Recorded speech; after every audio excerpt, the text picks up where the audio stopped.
kita mendeklar ada 233 orang yang sudah terevakuasi. Dengan catatan ada 57 korban yang masih berada di Masalembo. Pencarian korban kebakaran KMP Mutiara Sentosa II di perairan utara Madura masih terus berlanjut.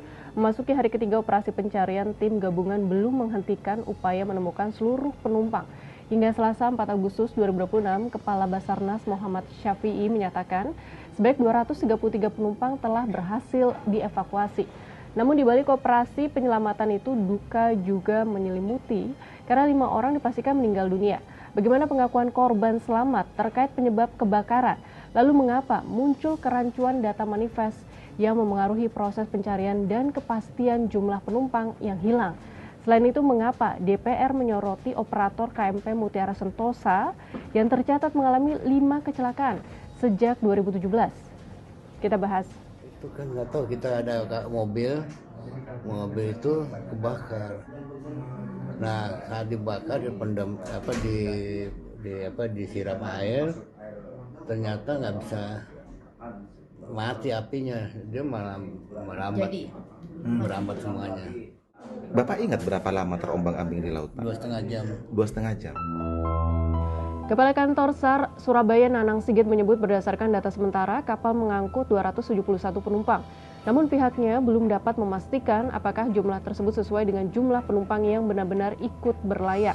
Dari 233 penumpang yang selamat dan 5 yang meninggal, diperkirakan masih ada 33 penumpang yang belum ditemukan.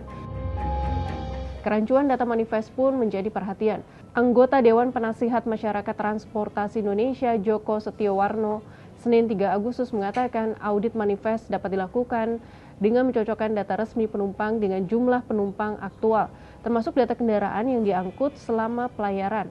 Berdasarkan temuan di lapangan, sejumlah keluarga korban kesulitan mencari anggota keluarganya karena nama mereka tidak tercantum dalam manifest dan hanya nomor kendaraannya yang terdata. Menurut Joko, pada kendaraan ekspedisi atau angkutan barang umumnya yang dicatat hanya nomor kendaraan, tanpa identitas pengemudi maupun kernet.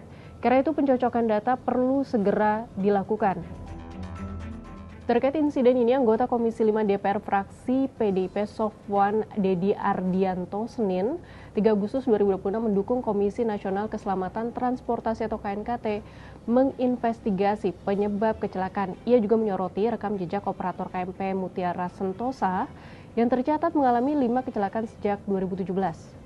Oleh karena itu, kami dari Komisi 5 ini berkomunikasi dengan KNKT, memberikan dukungan agar KNKT ini secara khusus harus transparan, harus detail di dalam untuk menemukan penyebab kecelakaan ini.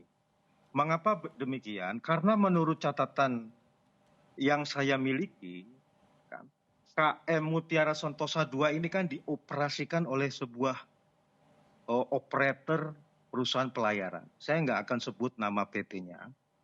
Tetapi catatan saya, sejak tahun 2021, ini sudah mengalami 5-6 kali insiden kecelakaan. Saya bacakan ya. Baik, Pak. Pada tahun 2017, waktu itu kebakaran hebat juga, KM Mutiara Sentosa I. Terjadi hampir sama di perairan utara Pulau Masalembo.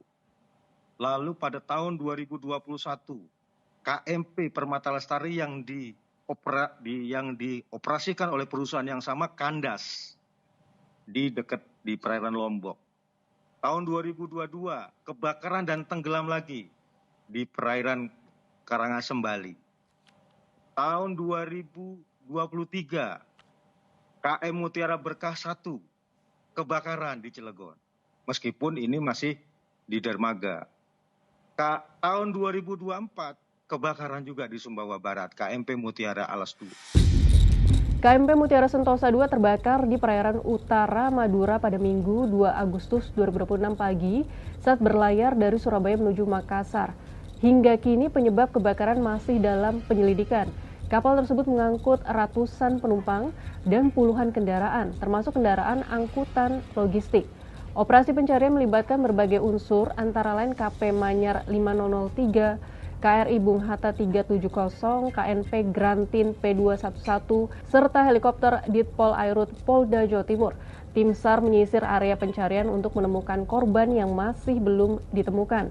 Operasi ini juga melibatkan kantor SAR kelas A Surabaya, Koarmada 2 TNI AL, serta KSOP Utama Tanjung Perak.